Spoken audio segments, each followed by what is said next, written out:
This video covers the economy, which is sections 4 and 5 in your textbook, the economy of the South and the economy of the North. Keep in mind the lesson essential question. How is life in the North different from life in the South? So in this instance, how is the economy in the North different than the economy in the South?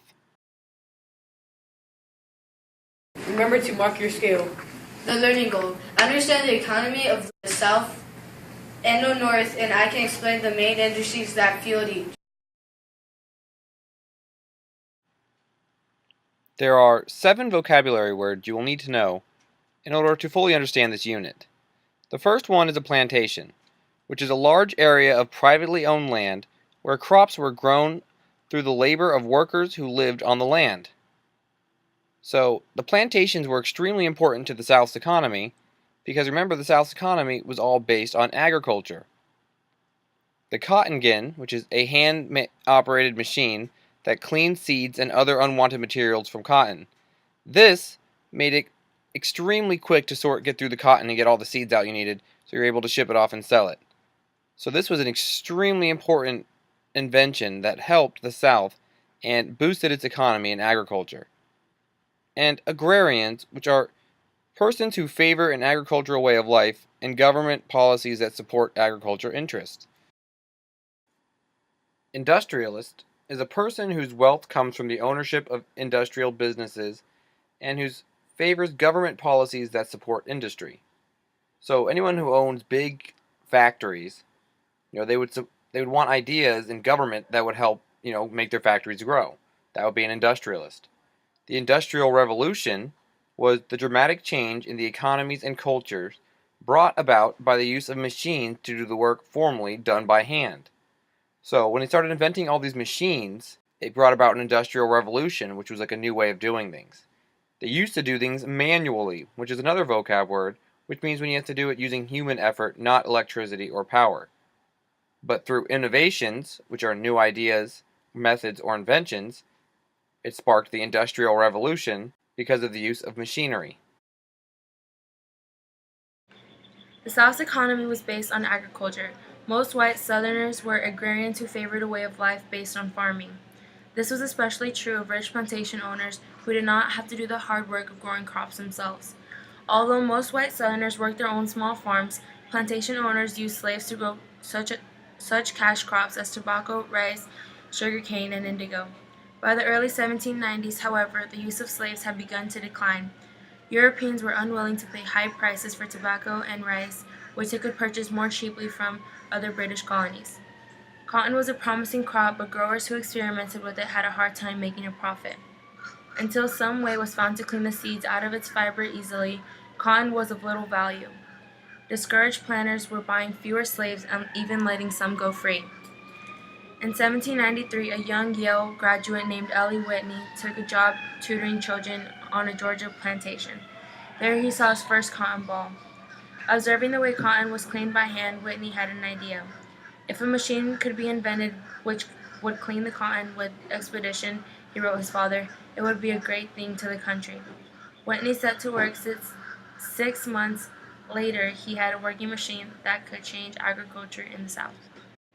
Whitney's cotton engine, called the cotton gin for short, was a simple machine that used rotating combs to separate cotton fiber from its seeds. Using a cotton gin, a single worker could clean as much cotton as 50 laborers working manually or by hand. Across the South, planters began growing cotton. Within 10 years, cotton was the South's most important crop. By 1860, sales of cotton overseas earned more than all other U.S. exports combined. Raising cotton in the same fields year after year soon wore out the soil. In search of fresh, fertile soil, cotton planters pushed west. By 1850, cotton plantations stretched from the Atlantic coast to Texas. Whitney had hoped his invention would lighten the work of slaves. Instead, it made slavery more important to the South than ever. As cotton spread westward, slavery followed. Between 1790 and 1850, the number of slaves in the South rose from 500,000 to more than 3 million. With many white Southerners putting money into land and slaves, the South had little interest in building factories. As a result, wrote an Alabama newspaper, we purchase all our luxuries and necessities from the North. The slaveholder dresses in Northern goods, rides in a Northern saddle, sports his Northern carriage, reads northern books. In northern vessels, his products are carried to market. One successful southern factory was the Tredegar Iron Works in Richmond, Virginia. Using mostly slave labor, the factory made ammunition and weapons for the U.S. Army, as well as steam engines, rails, and locomotives. But the vast majority of white Southerners made their living off the land. While the cotton gin made cotton the South's dominant crop, other types of machines were causing changes in the North. The people had the ideas behind these machines were part of the Industrial Revolution, which began in England in the late 1700s and spread to the United States and the rest of the world by the early 1800s. During the Industrial Revolution, people shifted from making things and doing work by hand to making things and doing work with machines. It created a new class of workers as well as a new class of industrialists, owners of large factories and other businesses based on manufacturing. Lowell visited England. There he saw how textile mill owners were using machines to spin cotton into thread and weave the thread into cloth. To power these devices, they used fast-moving streams to turn a wheel, which in turn supplied energy to the machinery. Lowell memorized the design of the British machines. When he returned to Massachusetts, he built even better ones. By 1815, he and his partners had built one of the first American textile factories along the Merrimack River outside Boston. This factory combined spinning and weaving machinery in the same building. To run his machinery, Lowell hired young women who jumped at the chance to earn cash wages. The Lowell girls toiled 12 to 15 hours each day with only Sundays off. Soon, textile mills were springing up all along other northern rivers. By the 1830s, inventors in both the United States and Europe had learned to use steam engines to power machinery. With steam engines, business people could build factories anywhere, not just along rivers. Meanwhile, the inventive Ellie Whitney showed manufacturers how they could assemble products even more cheaply by making them from identical, interchangeable parts. New inventions and manufacturing methods made goods cheaper and more plentiful. But these innovations also shifted work from skilled craftspeople to less skilled laborers. When Elias Howe developed the sewing machine in 1846, for example, skilled seamstresses could not compete. Some took jobs in garment factories, but they earned much less money working the sewing machines than they had sewing by hand. For Northerners, industrial, new machines and production methods were a source of great wealth. Factory owners tended to favor a strong national government that could promote improvements in manufacturing, trade, and transportation. Southern agrarians, however, looked down on newly rich industrialists and the laborers who worked for them.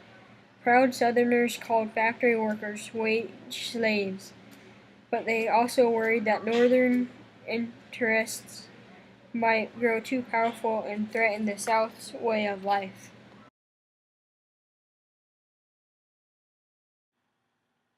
Let's go over the section of central questions. The economy in the South was based on what? Agriculture. The South's economy was based on agriculture. How did the invention of the cotton gin impact the South? Because of the cotton gin, cotton became the South's most important crop. Describe the Industrial Revolution. The Industrial Revolution was a shift from handmade products to machine-made products instead. Unlike the North, why did Southerners invest little money in mills and factories? Southerners invested their money in land and slaves instead of machinery like they did up north. Describe the difference between an agrarian and industrialist in the 1800s. An agrarian favors policies that supports farming, and an industrialist favors policies that supports factories. Which invention brought industrialization to northern agriculture? The answer is a reaper. A reaper can cut 28 times more grain than a single man using a scythe, which is a hand tool with a long curved blade. And the last question, why were textile mills built near rivers? The rivers provided power to operate the mills.